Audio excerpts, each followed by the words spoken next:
Good evening, good afternoon, good morning, wherever you are in the world. I'm hoping you all can hear me. I'm going to bring that mic up a little bit more, turn that to one side, and see if I can still talk to you properly. Can you hear me? Give me a 5B5 if you can see the flags on your screen. Restore Devonshire and Restore England. Because I've been out and about today. I've been down to Brixham.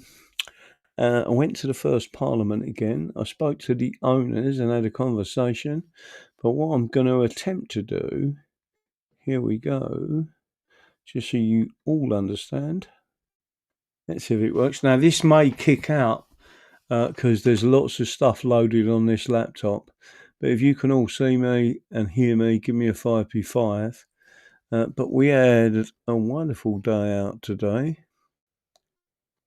Let me see if I can bring some of this stuff up to you. So we went into let's see if I can bring this up. Might be better if I showed you where it come from first. We went into Brixham, right? And if you can see this on your screen, which you will be able to, because I'll be able to show you, it's pretty. Where are we? What's that? Let's share. So on your screen, you can see that. And in the background, you've got all these wonderful colours. I've got other images covering the whole area, but on there, if I try to zoom in, there's a monument. And what I'm going to do is zoom into this, touch wood, so you can see what it says. This plaque has been unveiled by Her Majesty the Queen on the 21st of July 1988 to commemorate the tercentenary of the landing of Prince William of Orange at Brixham. Now again, if I went on to this bit, well, there's that bit, there it is again. And I'm just going to zoom in and show you this part. Hopefully you can see it on the screen. Anyone who's not been to this place, you need to go there, right? It is a stunningly beautiful part. You've got Torbay as well, which is really important. And there's, again, a book, which I'll show you in a couple of minutes. I've just ordered a particular, it's not a scanner, it's more of a, I can show you books and then you can read it on the screen. I can highlight stuff in the books. But everything I'm telling you, the importance of this particular book, which I will show you in a couple of minutes, is basically this one, A Kingdom Without a King. It was written specifically, and the people had researched old evidence of the liberation of England, right? And they actually went through the archives and found detailed information that had never before been published. And that's what I've always been reading about and looking for that info. But on this stone and near this spot, William, Prince of Orange, first set foot on this land, on his landing, England, 5th of November 1688, and there it is. Remember the 5th of November of 1688. And what we're going to do is go back, hopefully, and show you another one. That one's a bit rough.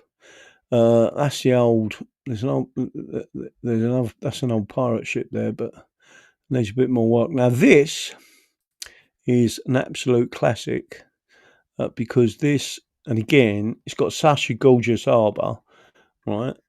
Which is still a working harbour. And there you have got the Prince of Orange standing there. I am very pleased to say they have cleaned most of the seagull shit off of it. Last time I went there, it was covered in it. William, Prince of Orange, afterwards William III, King of Great Britain and Ireland, landed near this spot on the 5th of November 1688. and famous declaration, the liberties of England and Protestant religion, I will maintain. That was what he basically told the people. He was there as a liberator. Again, just to let you know, this is from the statute itself.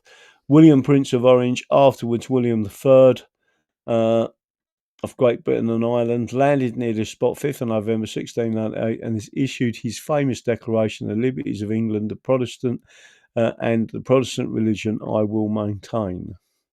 Right? I think there is something very strange going on at the moment, and especially with America. Erected by public subscription and dedicated to the town of Brixham, foundation stone laid on the 5th of November 1888, so again 200 years later, by His Excellency Count de Bolland, unveiled on 5th of November 1888 by C.A. Bentinck Esquire, JP, I think that means Justice of the Peace, the Right Honourable Lord Churston, Chairman of the Committee, and Charles Atkins, Secretary, right? And again, what we're going to do is this was actually taken as a photograph. In the back there, you can see all of his ships, and that was the Prince of Orange, William III at Brixham. Again, it tells you all of the history of it there. That's the museum. There's a museum there. And part of his march was to march through this area. He had evidently 15,000. If I went back through the notes, which it looks like this book has already swallowed some of what I wanted to read out to you. It tells you how many people he had there, but many of them, it was funny because there was a lot of, believe it or not, Catholics. There was a lot of Protestants and Presbyterians. There was a lot of Scots and a lot of Irish that had joined the forces to assist in liberating England. And this is the bit that I'm trying to get across to people. It wasn't, to be fair, it has been misinterpreted, probably because of Jesuit education. But the Dutch liberation was, by the 6th of October, the Dutch fleet was under orders, shore leave was cancelled, and final stores taken on board. It comprised of over 200 assaulted transports and a fighting escort of 49 men of war. And if anyone knows what them beasts of ships look like, that's a bit like having a carrier and then a carrier group, right? That's that. And if you imagine that coming up the English Channel, you knew you was in trouble, right? 10 fire ships. On 19th, the Prince embarked, making the Brill frigate his headquarters. And now there's a picture here, which I will show you in a couple of minutes, but it actually shows that fleet sitting in Tor Bay. It was massive.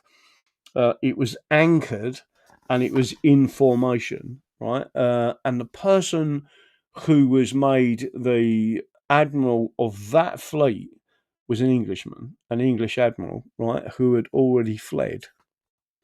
But he marched from there. These are the pictures that we took today driving up from Brixham. And then you will see again, I've already showed it to you once or twice. These are real pictures.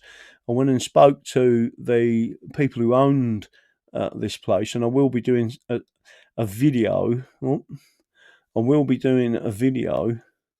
If anyone doesn't understand what that one was about, I've got to tell you the same, right? Val, who is our secretary, sent me an email. I see the email come on the phone, and we had to do some submissions to the Electoral Commission. So I've pulled over in a lay-by, and I've pulled behind a black car with two people sitting in it because I've got this email coming from Val. And the car in front's registration number was Val. I went, this is weird, right? So just to let you know, but we'll wait and see what's said after that. Again, all I'm doing is showing you this is the first Parliament, and there it is. There's some more information. I've took some other pictures on my camera, and I've got to get my other camera out and get you the images off. But there are some stunning photos that I took today of Devon. Now that is literally where the first Parliament happened. And again, I would need some more images. I can't think where more of my images have come out, but just so you can see them. Now again, all I'm doing, if I had the document scanner, I would be able to zoom in and show you this picture. That is the actual fleet, right? So hopefully you can see that.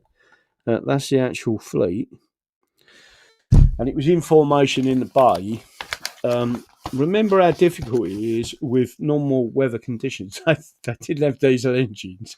They was at the mercy of the wind, and the wind changed, and it caused a lot of problems. They was originally going up north. The Scots, the Irish, there was a big problem with Monmouthshire, and there was lots of people in exile because there was lots of things going on. But it's all in this book. But it tells you the detail of what's going on. So William of Orange Fleet, 1st of November 1688, Dutch engraving, and again it's all there. But they headed for the southwest. But what they was intending to do, they basically didn't want to engage. What they knew, they had a lot of support. One, from the people, and two, they didn't want to fight the king. Right? They said he's being counselled by evil counsellors, a bit like what we've got today. We're exactly the same, right? Where other people have took control of the country, and really and truthfully, the king wasn't in control.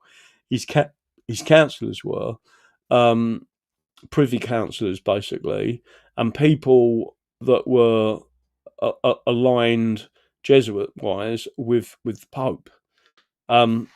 So that is. Again, reading through this again, what's amazing is how many Scots and how many Irish were with us. They literally said we need to liberate England from these people, and that's exactly what they did. So it has been an interesting day. I am going to be planning out more of what to say, but I just want to be very grateful to the people that own this property, because I pulled up there today and we had a chat with them. And by the way, they got a bed and breakfast there as well, so I'm going to let them know what books, because the people who stay in the bed and breakfast stay there because of this situation. There's a particular, I can't find it anywhere, but there's a particular. Let's see if I can go and find it. There's a particular image that I've got. I think I've shown it before. If not, I will try and show it again. No, it's not on there. I don't know where it is. It must be on my other camera. Do you want to grab the other camera? What? The one we took out today? Yeah, the Canon. And there's a plaque outside, basically, telling them exactly what was going on. So if I put this other image in there, I'll be able to show you what the plaque is. Now, what the lady said to me was that she hasn't seen any evidence, but she said the plaque or the stone has been there since the mid 1600s, right? But she said she spoke to someone at a university. I think it was the University of Exeter, and they said, "Oh, we haven't seen it really." I mean, they're not likely to push it forward.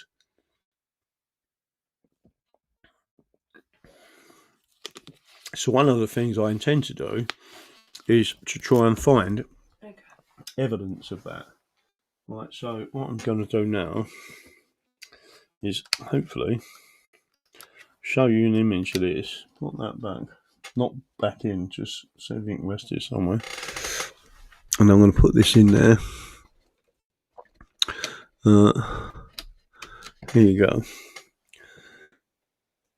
Let me see if I can find this. Allow. Let me see if I can find these pictures. I think I can find these pictures. Hopefully we can get these pictures up, and I'll show you the last ones that we did today. DCM, miscellaneous, not in that one. Not in that one. Not in that one. Oh, it is in that one. Let's see if I go all the way to the bottom. They were called as 2024. 2024. I want to get something from 2026. It's gone missing. Let's see if I can find some 2026. 2020.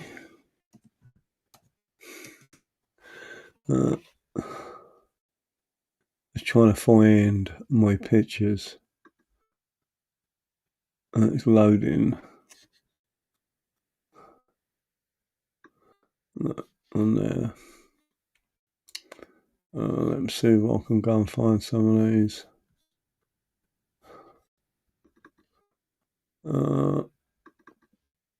Oh, there you go.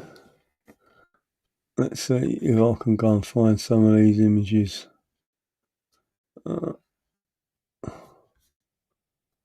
It's on there. I've just got to find them. Hang on a minute. JPEGs. Right, let's see if I can find these. Hopefully, I'm going to be able to brine these. So the landing at Brixton. Nope. Alright, I'm going to have to go straight to this one image. Where are we? Oh, there they are. Let's see if I can bring that up over there. Oh, it's not allowing me to bring it up. Let's see if I can bring this up. There's a plaque outside this particular area. I'm gonna have to do that a different way. I can't do it like that. Right, apologies. I'll have to download them and put them on there so I can go through them. But again, what I'll do is read you out part of this book. Right, it's only from the cover part of this book. The whole thing is fascinating. And again, this was published in 1988, and it was by Robert Bedard with 50 illustrations. Before daybreak on the 11th of December 1688, King James II fled from Whitehall, taking with him the Great Seal and leaving behind no provision for the government of the realm. The news spread like wildfire, and soon the mob was on a rampage in London. The crisis was contained by a group of peers, which is why peers are so important, because they've got a vested interest in the country. And again, they've just got rid of the hereditary peers, led by the Earl of Rochester, who took over the government, restored peace, and cleared the way for James to return. His return was short-lived, and for a few weeks later, William and Mary were on the throne. A Kingdom Without a King tells the story of the first stages of the Glorious Revolution through the publication of vital news sources. The official minute book recording the peers' daily deliberations, which again I've got in here, and it's fascinating. Decisions and directives. This remarkable document, recently discovered by Dr. Bedard, gives a dramatic and compelling first-hand account of the crisis, told in the actual words of the participants. This is why this book is so important. The complete text is published with modern punctuation, and it is supplemented by an appendix of related documents, all previously unpublished. Together, they provide a mass of hitherto unrecorded detail about events and personalities, and give valuable new insight into the politics of the Glorious Revolution, the role of anti-popery and the origins of Jacobism. Dr. Bedard provides an introduction, a linking narrative and full notes, plus a gazetteer of the peers involved.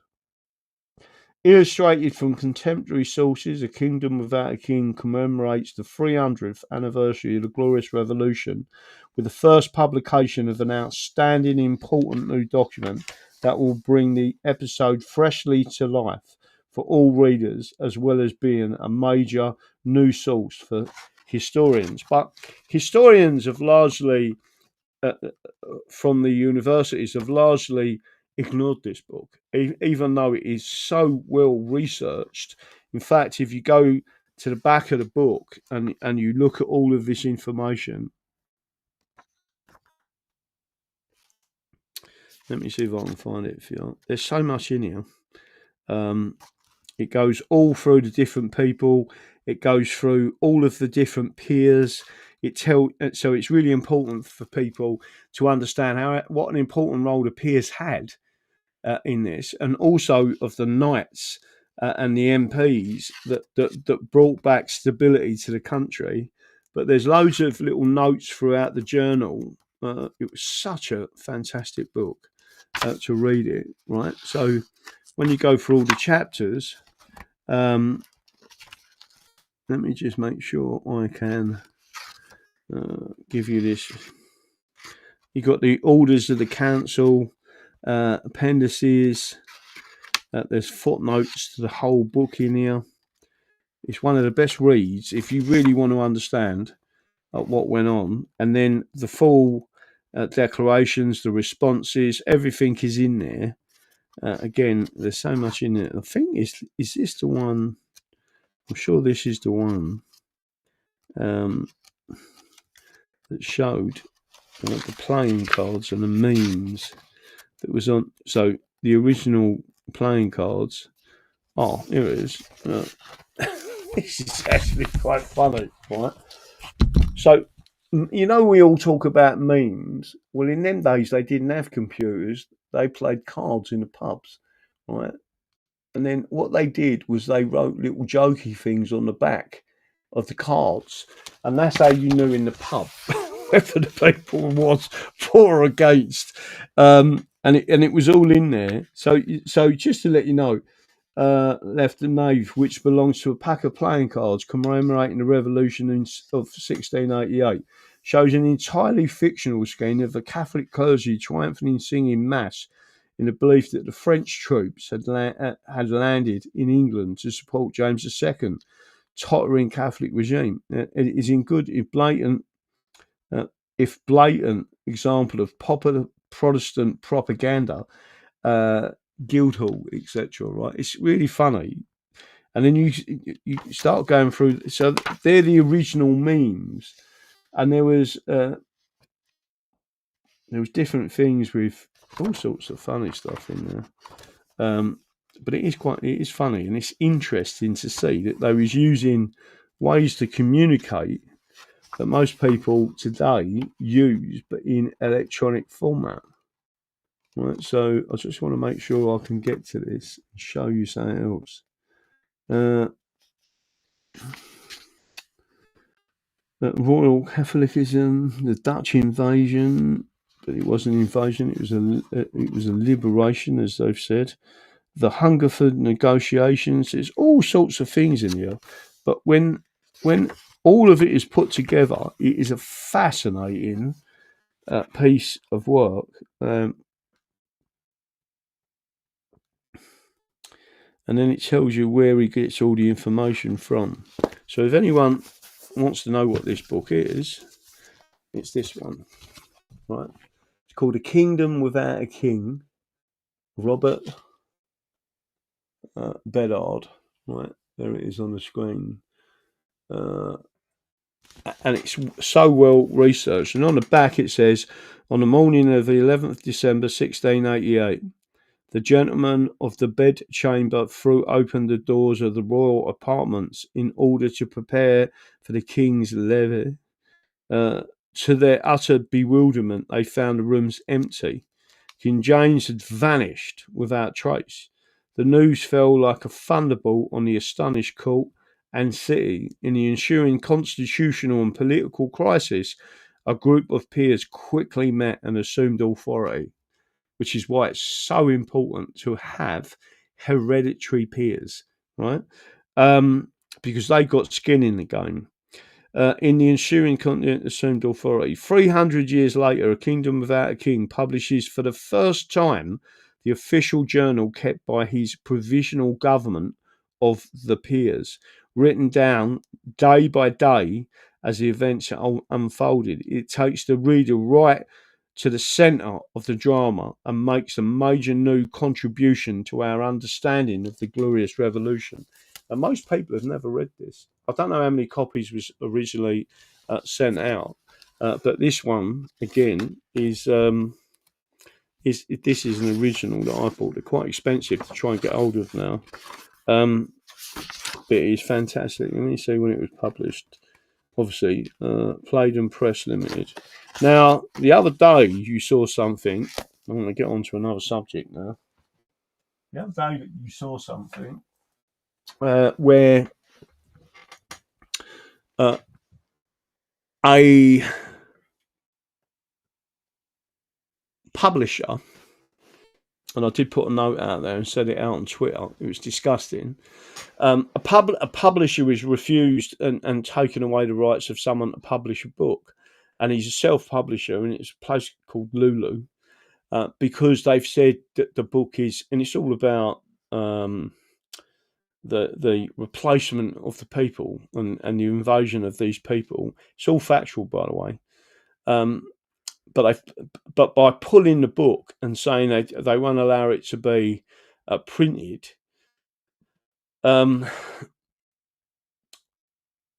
stopped the guy earning a living. He's a writer, right? So he's got no income once they've done that. Again, that's restraint of trade when people do these things. And it is because he's used digital format. So you order the book, you get, and they print the book, send it out. The machinery that does that type of thing is really expensive, but they're only printing their own stuff. If you go back in history, you'll see we've had these problems with printers and printing before, right? So all I'm doing is just letting people know that there's lots of problems. Sounds good for me, Walnut. Is the sound okay? You'll have to let me know. Let me have a look. I've got my Rode mic on, so sounds good. Gunnerman, I think he looked train robbers in the Quasar. Brady, who's this? Sounds good to me. Let me know if the sound's all right. So the other thing I wanted to show you tonight, for those who are not on Twitter, I did actually put this out to a few people last night. Let me have a look. He literally just started stabbing the guy. I don't know what all that's about. Oh, that. Yeah. Notice how the police in this stabbing in London, because he started stabbing some Jewish people, and I'm not saying in any way or form that should happen, but how quickly the police was there, and the commissioner of police was there, and the press was there, and all these people were there, and marksmen were back up there, and what are they saying? It's a terrorist event, right? Yet when it's happened all over the country, when it happened remember when it happened in a park, and a couple of fellas got killed? No one said a word. It was all, hang on a minute, we don't know if it's a terrorist, he's just mentally ill, right? And as soon as it's them, it goes the other way. Which is not a good. It's not a good look on them, I've got to tell you. Let me see if I can push this down. Sound is good. Scumbags didn't mention Islam, whatever that means. Going to mum, balls my that Manison gets a payoff, but should be swinging. But hurty words gets you 5 to 10 in a pen. No, I agree. Sounds good. Let's have a look. So what I'm going to do now is try and take you to this other event. You'll have to excuse me slightly because my thing's going pear-shaped.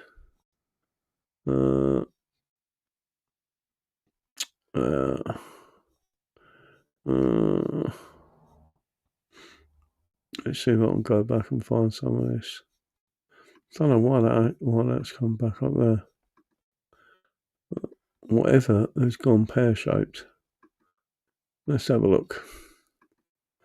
Right, so I am trying to find my profile. And I did send some stuff out today. I think it was one of these I sent out last night, which was in relation to King Charles the Turd. I think that was the one. I don't think I showed it last night because it only just come through to me. But let's pull this back up and you can see the video. All right, and then I'll bring it over on this. But I think it's important to lots of people I know of, and many of you have watched this. Right, so I'm going to see what it says. So King Charles III just got a standing ovation for what I say every night on Rumble, the full English show. If we haven't got a constitution, how do we have a constitutional monarchy? I never thought I'd say this, but well done, Charles. Right? Listen, I don't like the geezer. I don't want him. As far as I'm concerned, he's perjured his oath. He's already abdicated by deed. I want him gone. Right? But to a global audience, he has just said this. The founding fathers were bold and imaginative rebels with a cause.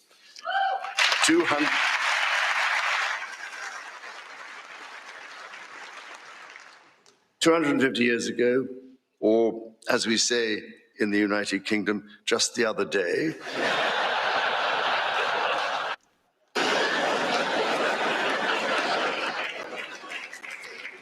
they declared independence. By balancing contending forces and drawing strength in diversity, they united 13 disparate colonies to forge a nation on the revolutionary idea of life, liberty, and the pursuit of happiness. They carried with them and carried forward the great inheritance of the British Enlightenment, as well as the ideals which had an even deeper history in English common law and Magna Carta.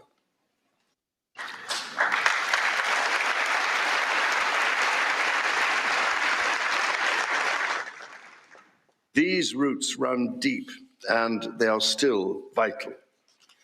Our Declaration of Rights of 1689 was not only the foundation of our constitutional monarchy, but also provided the source of so many of the principles reiterated, often verbatim, in the American Bill of Rights of 1791. And those roots go even further back in history. The US Supreme Court Historical Society has calculated that Magna Carta is cited in at least 160 Supreme Court cases since 1789, not least as the foundation of the principle that executive power is subject to checks and balances.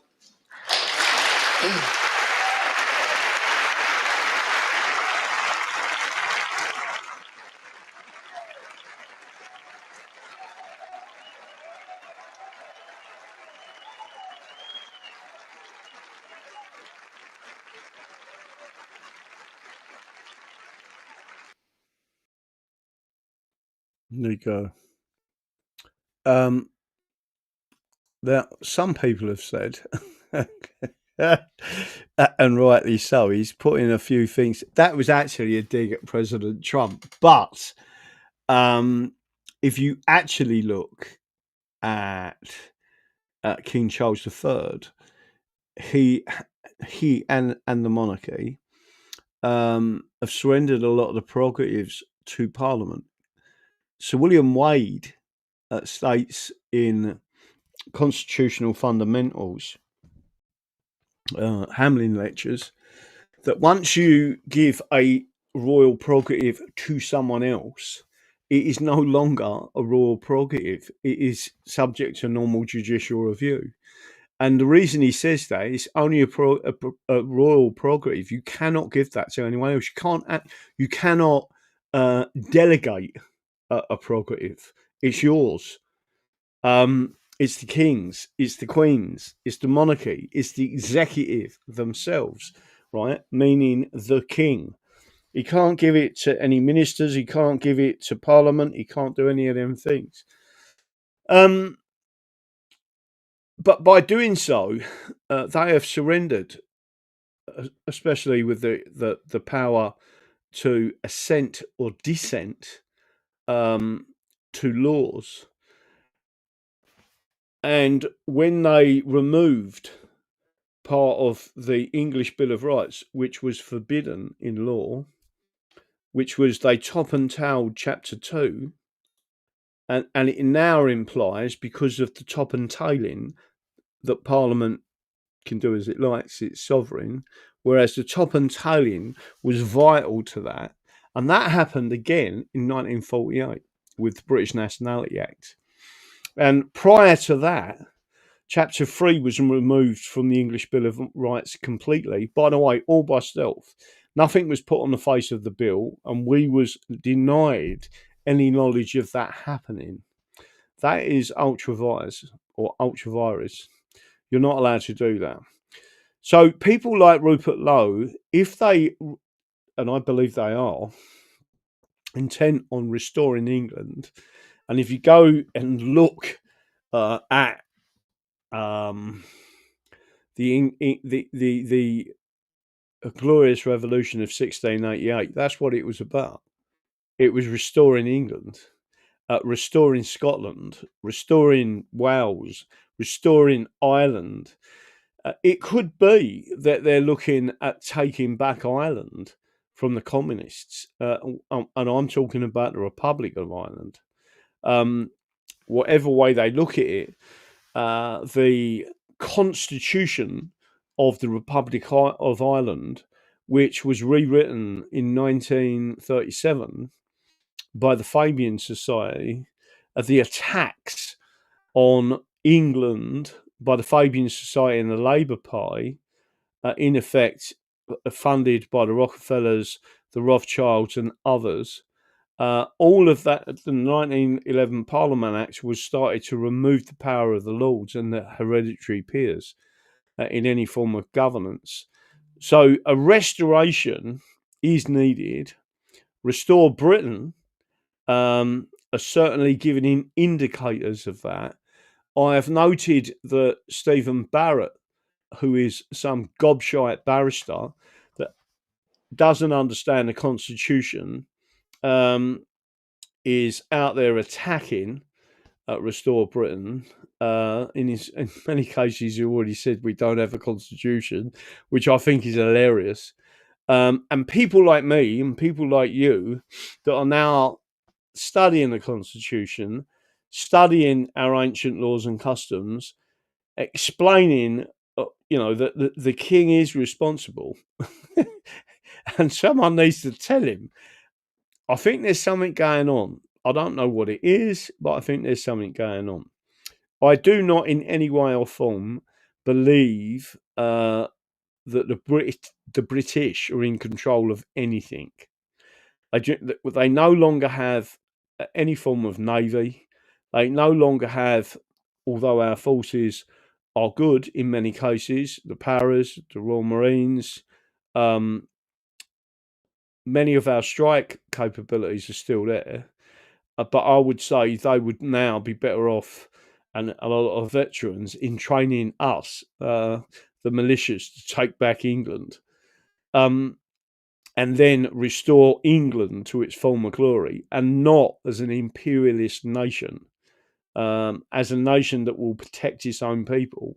We are an island. If it was down to me, I'd blow up the fucking Channel Tunnel completely. I would destroy it and go back to being a pure shipping nation. There are various reasons I say that, including the fact that a European army could come straight through that pipe, up the middle of England, and we are almost defenseless as we are at the moment, right? So again, I am an English patriot. I am an Englishman and will never surrender. my country to any of these people. I don't consider, and I think there's some strange things going on with numbers and issues, etc. I mean, a strange thing happened today. I live in excess of an hour away from Brixham, and from the place where I went to in, let me just make sure I can put that up there. In the place that we looked at today, Longcombe, right? Longcombe, right? Is where the first Parliament was. Now, when I spoke to them people and we was talking outside, the guy was outside pointing at a really old wall, and he was going through it, and he said, "This place is costing us a fortune, but we're restoring it the best we can. They got a bed and breakfast there, etc." There are things that I'm thinking in the background, by the way, but I won't say that on this show. But he said, "Where are you from?" And I said, like, Devon. And I said, where I am now, which I don't think I tell people where I am. But we mentioned, he said, I've done a restoration there. I said, "Did you? What did you restore?" He said, "Oh, he said it was then a dentist." He said, "I've done this big restoration." And he said it was next door to a pub, right? So the conversation was, "Yeah, I know the dentist. I live next door to it, and I live next door to the pub." And they both looked and said, "What, you come? What, there?" I went, "Yeah." He said, "Oh, he done the restoration on that place about 20 years ago." So it was just strange that all of a sudden I've turned up from there talking to him, and he's working away, and he's telling me that he's restoring the first English Parliament, and I'm literally living in the same block that he restored 20 years ago. Right, so there's some funny, strange things happening. And again, when you go back and you look at the Board of Peace and the people that are brought together, and then you look at the Convention Parliament and the dates it was in, it was there, etc., they all match in date terms. When you look at the last general election was on the 4th of July. What was the 4th of July in America? Independence Day. When was President Trump elected? 5th of November. Orange man bad. When did the Prince of Orange land in England? 5th of November, 1688.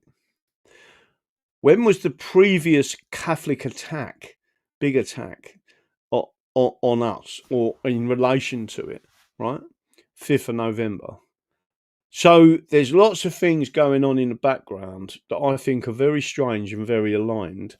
And when you read these old books and you go into the detail of what they were saying, what they was talking about, it's the same things happening, almost the same language. You've even got memes. You've even got all these things where they're depicting things, and you can see that there is censorship, right? And they resolved it. And one of the things they're trying to do is delete the history of it, because they don't want you to know there is a solution. And the Constitution is the solution, right? All you've got to do is look through history, and English common law, as opposed to Roman law, is what solves the problem, because it allows you to go back. And England's got 1,100 years of legal history for you to go back to and say, did this happen before? Yes, it did. So learn by your mistakes, right? And then what you've got is very clever people who had nothing to do with political correctness, telling you this is what's going on. So again, you've got certain individuals like then and today. So some parts of Scotland, what I call the real Scottish patriots, don't want anything to do with communism. Don't really want a Roman law system. Want to push back on all of this, and they're struggling. So are the Welsh, and so are the Irish. Right? I mean, you can see what's happened to Southern Ireland now. But Devon in particular is so crucially important, and the north of England is crucially important to take back the capital, right? So even then, the capital become unruly. It was dealt with. It was dealt with the peers, right?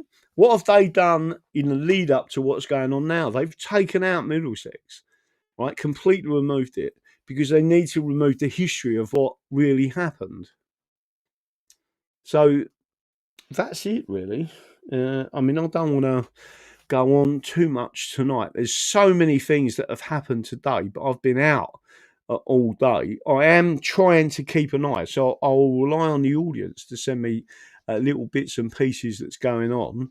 But again, I do think, and by the way, one of the things I've been not surprised, I'm remembering this. Normal everyday Catholics was opposed to it as well. And that's how it is in this country now, today. Normal everyday Catholics don't want this nonsense. They don't want the Jesuits involved. They don't want Zionism. They don't want all this. They just want to return their country to normal everyday governance by the people, for the people, and happiness, right? But one of the things that I need a meme made, right? And it's really important that people get this message. Our rights, our common law rights and our constitutional rights throughout history, we have been governed by consent, right?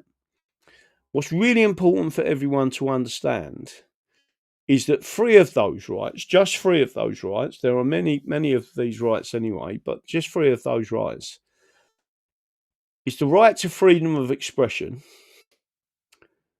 the right to freedom of speech, and the right of freedom of thought. And they are the key requisite rights to freedom to invent. And it's why the English invented so much that we gave to the world, because our minds were free. We could think of a problem, we could create the solution, and we could promote that solution and solve so many people's problems around the world. And that's exactly what we did.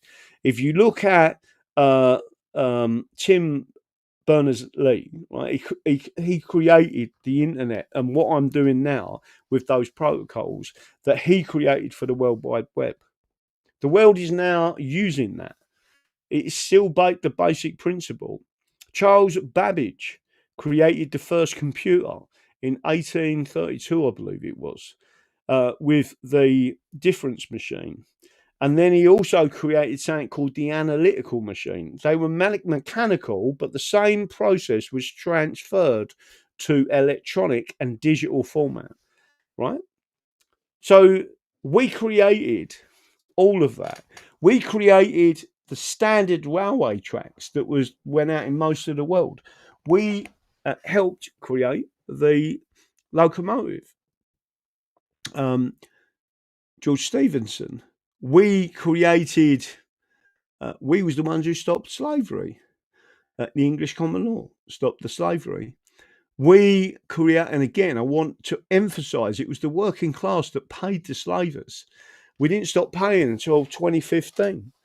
Yet the working class didn't have any slaves, right?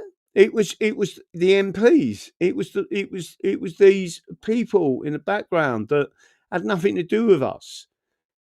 Yet we're the ones who are being vilified. We're the ones who give all this away, just give all of the inventions away. We created the jet engine, all right? So Frank Whittle, if anyone knows anything about cars and diesel engines, it was us who invented and designed, or one of our inventors, an engineer, invented and designed the CDI, Common Rail Diesel Injection System, and the British wouldn't buy it off him. It was an Englishman. He sold it to the Germans. It's one of the greatest inventions out there, right? That's why you got all these super fast diesel engines. The people who created all this are English engineers.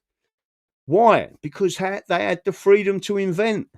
And they did it and gave it to the world. We'd all be stone rich people, right? But we give all this away. There is so much I could say to be positive about England.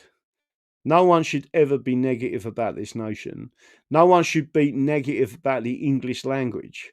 No one should be negative about English common law. And no one should certainly not be negative towards the English constitution. We have one. We need to return to it, right? So that's all I'm saying, people. There are many other things I can talk about, from the hovercraft all the way through to these different positions that people say to us. I mean, just think about the Harrier jump jet. English engineering. Concorde was largely English engineering. All right, the French had an hand in it. They took on the onions and a few frog's legs and painted the thing, right? But we built it and designed it. That's it. But what I am going to do is show you now. I want to see an English flag come up. Go on, give me the English flags. Let me see some English flags for England. Let's see if I can put the live chat on the screen. Let's see some English flags from England. Let's big up England. Let's get Restore Britain out there. Let's get the people together, and especially Devon, right? Devon is crucial to England. Yorkshire was crucial to England. It's being crushed. It was the Star State. Don't let them take Devon. Don't let them take Cumbria. Cumbria is crucial to England, right? That bridge where the king stood there and said, "One nation under God," is still there, right? Protect Cumbria, protect the north, protect the southwest, protect Norfolk, protect Suffolk, right? Lincolnshire. We need to take back England, and we will be doing it. Trust me. There's some videos I want to show you, and I will show you one for everyone to understand what it is. Let me come back off of that. I'm seeing the English flag fly up there. Everyone's out there. Crack on. And don't forget, I need to talk to Carl in Cumbria. I need to have a chat with him about something. But let me see what else I'm doing. Don't forget, people, what I believe in. The Constitution is the solution.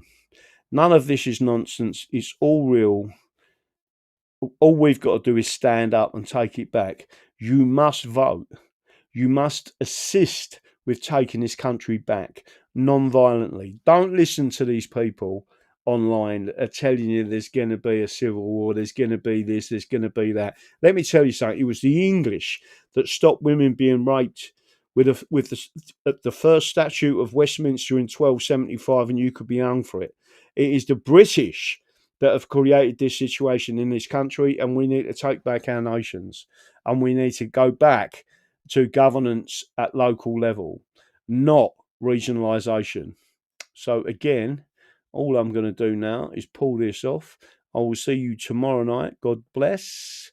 I'm going to be looking at the chat while I am showing you this.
We need to restructure this whole system. They can't be allowed to keep doing this. Someone out there must say enough's enough.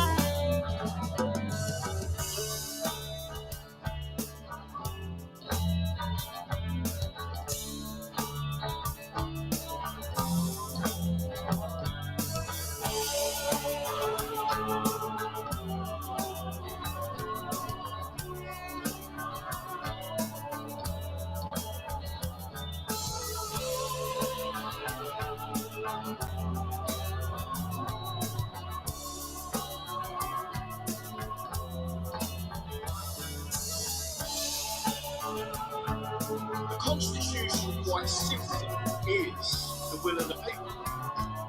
The will of the people against the will of Parliament. That's the piece of the jigsaw that everybody is missing because it has been removed from their education. Welcome to the revolution. The people taking a stand. Rule of law and constitution. Free man on his hand. He is waking, rising up, speaking out. Enough is enough. He is waking, rising up, speaking out. Enough, enough, enough, enough is enough. People have had enough.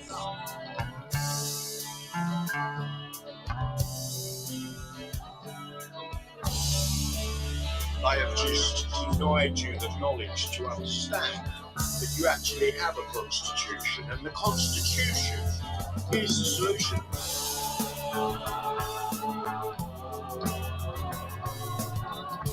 These people, these elites from Oxford, most of the cabinets are made up of these elites from Oxford, just think they're rulers. And at some stage we all need to stand up and say, no, that ain't going on. Speak up now for life and liberty. Where did we go wrong? We are fooled by a great conspiracy. We shall overcome, 'cause we are waking, rising up, speaking out. Enough is enough. We are waking, rising up, speaking out. Enough, enough, enough, enough is enough. It's a disgrace, an absolute disgrace what's going on now. Enough is Enough's enough.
As is a nation, it's one nation of old, a land built by heroes, their stories we've been told, built upon a history of toil, sweat and tears, a Christian land of over 1,000 years. But listen to me, people, these words you can't ignore. Today England needs her sons and her daughters like never before. Feel the pride, hear the call, from Land's End to Adrian's Wall. This is England, the land of St. George. This is the land of the free, where the white cliffs meet the sea. 1,000 years of kings and queens, Oxford and Cambridge English law, Charles Dickens and Bobby Moore, Drake and Nelson sailing the seven seas. But listen to me, people, these words you can't ignore. Today England needs her sons and her daughters like never before. Feel the pride, hear the call, from Land's End to Adrian's Wall. This is England, the land of St. George.